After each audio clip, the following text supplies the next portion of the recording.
नमस्कार, मैं हूं आदर्श विश्वास और आप देख रहे हैं लेडी न्यूज। इस वक्त हम मौजूद हैं लखनऊ में, जहां कांग्रेस कार्यालय के बाहर चाय की दुकान पर हमारे साथ मौजूद हैं जिला महासचिव जी। आइए इनसे बात करते हैं, पूछते हैं कि कांग्रेस की उत्तर प्रदेश में क्या स्थिति है। बहुत बहुत स्वागत है आपका। बहुत बहुत धन्यवाद आपको। सर, बसपा अभी चुनाव में हाल ही में एक्टिव हुई है।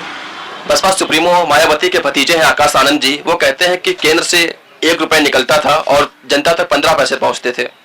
मैं आकाश आनंद जी को अब क्या बताएं कि उनकी जितनी उम्र है उससे ज़्यादा तो उनकी जो बुआ जी हैं उनका कार्यकाल रहा होगा सत्ता सुख भोगने का। अगर उनकी ये जो बातें हैं वो उनको खुद को अगर उनको वो किया जाए, एनालिसिस करने के लिए बोला जाए, तो हो सकता वो ना कर पाए, क्योंकि उनको लगता है ना कि जब केंद्र में कांग्रेस की सरकार थी तो उनकी बुआ जी यहाँ मुख्यमंत्री हुआ करती थी।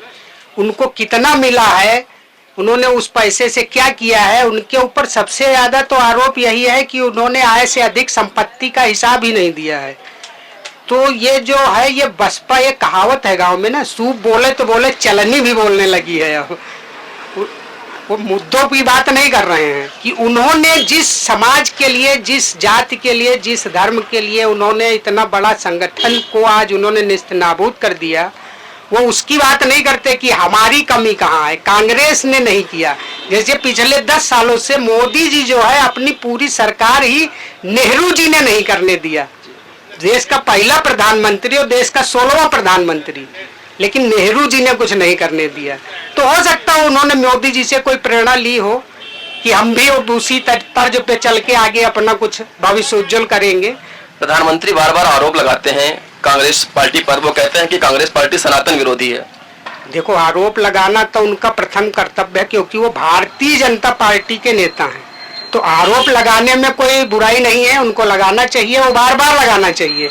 लेकिन जो लगाते हैं कि सनातन विरोधी है, तो मैं उनको ये बताना चाहता हूं कि माननीय प्रधानमंत्री जी, आपका जब जन्म हुआ होगा तो उस समय भी कांग्रेस ही सत्ता में रही होगी, और अगर कांग्रेस पार्टी विरोधी थी सनातन की, तो आप सनातनी बने कैसे रह गए?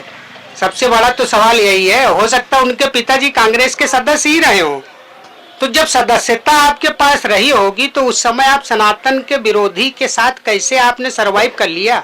और एक वही नहीं है, हिंदुस्तान की 80% जनता जो है आज भी सनातनी है। बीजेपी बार बार ये कहती है कि जो लोग राम मंदिर गए, कांग्रेस की तरफ से जो लोग राम मंदिर गए उन्हें पार्टी से निकाल दिया गया। पार्टी से किसी को नहीं निकाल दिया गया है। मंदिर जाना ना जाना, मस्जिद जाना, चर्च जाना, ये तो आपकी अपनी स्वेच्छा पे होता है ना। आपको किसी दबाव में, अच्छा आपको ये बताइए, आप इतने बड़े हो गए हैं, आप घर से आए लखनऊ या जहाँ भी गए, क्या आपके पिताजी ने आपको ये कभी बताया कि भैया मधुशाला नहीं जाना है? उन्होंने तो मना किया होगा ना कि भैया मधुशाला नहीं जाना, लेकिन हम भी जा चुके होंगे, आप भी जा चुके होंगे, तो मना करने से हम वहां क्यों नहीं मान जाते हैं? मंदिर ही मान गए ना, पार्टी ने कह दिया हम मान गए, आपने उसको प्रचार कर लिया।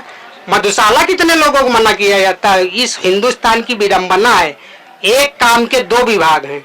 एक तरफ आपकी जो है आबकारी विभाग होता है, दूसरी तरफ मद्य निषेध विभाग होता है। एक का जो शिकंजा कसता है, दूसरे टारगेट पूरा हो जाता है। तो ये राजनीति है, ये उनको समझ अच्छी तरीके से कि कहाँ से क्या होता है, कैसे बोला जाए, क्या ना बोला जाए, बाकी आप जानते हैं। आपका सपा के साथ अलायंस है, इंडिया अलायंस आपका है। तो योगी जी सहारनपुर में एक रैली कर रहे थे, उन्होंने कहा कि एक तरफ राष्ट्रवाद है और तो एक तरफ वंशवाद है। अब मोदी जी वंश की क्या परिभाषा जाने, वो तो बचपन में ही घर छोड़ के चले आए, यहाँ पे रहने लगे। उनको वंश का और घर का जो है दुख दर्द पता ही नहीं है ना। उनकी तो माता जी या पिताजी अभी कोरोना टाइम पे एक्सपायर हुआ था, वो गए तक नहीं। आप ये बताइए, जिसके एक बेटा हो या भाई हो या जो होता है, परिवार का दर्द वही जानता है जो उसको परिवार होता है। मैंने योगी जी की बात की, योगी जी के भी पिताजी एक्सपायर हुए थे कोरोना काल में। हाँ, तो वो गए ही नहीं ना। तो उनको वंशवाद, उनको पता ही नहीं है कि वंश होता क्या है। वंश के अपने खून के रिश्ते या खून से लगाव जो होता है उसमें कितनी मर्मियत होती है। किसी दूर बैठे किसी आदमी को अगर खरोच आती है तो खाना यहाँ नहीं खाता है। आपका कोई भाई अगर विदेश में हो, आपको पता चल जाए कि उसका एक्सीडेंट हो गया है, तो हो सकता है जब तक आप पहुंच नहीं जाओगे या देख नहीं लोगे, 2-4 दिन खाना नहीं खाओगे। तो वंशवाद कोई बहुत बुरी चीज तो है नहीं।